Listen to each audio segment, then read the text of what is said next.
சுகமே சொல்க. வணக்கம் நண்பர்களே. எனக்கு ஏன் பயம் வருதுன்னு தெரில. எனக்குள்ள ரொம்ப பயமா இருக்குது. என்னால் எதுவுமே சொல்ல முடியல. எனக்குள்ள ஒரு மாதிரி படபடப்பா, இது மாதிரி ரொம்ப பயந்துட்டே இருக்கிற மாதிரி இருக்குது. என்னால் முடியவே இல்லை.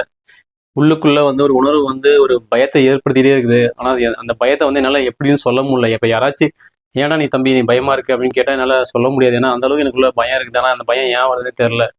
என்னால் அதுலேருந்து கண்டிப்பாக மீளவே முடியல. ஒரு மாதிரி ரொம்ப பயம் அதிகமாகுது, படபடப்பு அதிகமாகுது. ரொம்ப எனக்கு ஒரு மாதிரி ஃபீலாக இருக்குது.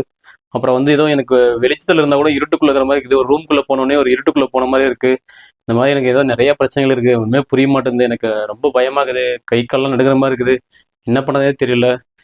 என்ன பண்ணதே எனக்கு உண்மையிலே முடியல. எனக்கு அப்படியே ரொம்ப பதட்டமாக இருக்குது. அதுக்கு என்ன பண்ணதே தெரியல. அதுக்குன்னு ஒரு மலர் மருந்து இருக்குன்னு சொல்கிறாங்க, ஆஸ்பன்னு. எந்த அளவுக்கு இது ஒர்க் அவுட் ஆகும்னு தெரில. ட்ரை பண்ணி பாருங்கள். உங்களுக்கான மருந்தான் இது. ஸோ காரணம் தெரியாத பயம். அந்த பயத்தை விலைக்கு கூறவே முடியாது. இதுதான் காரணம், இதுதான் பயத்துக்கு காரணம் அப்படின்னு சொல்ல முடியாது. அந்த மாதிரி இருக்கக்கூடிய பயத்துக்கு இந்த ஆஸ்பன் சொல்லக்கூடிய மலர் மருந்து ஒரு சிறந்த மருந்தாக இருக்கும். ட்ரை பண்ணி பாருங்கள். நன்றி, வணக்கம்.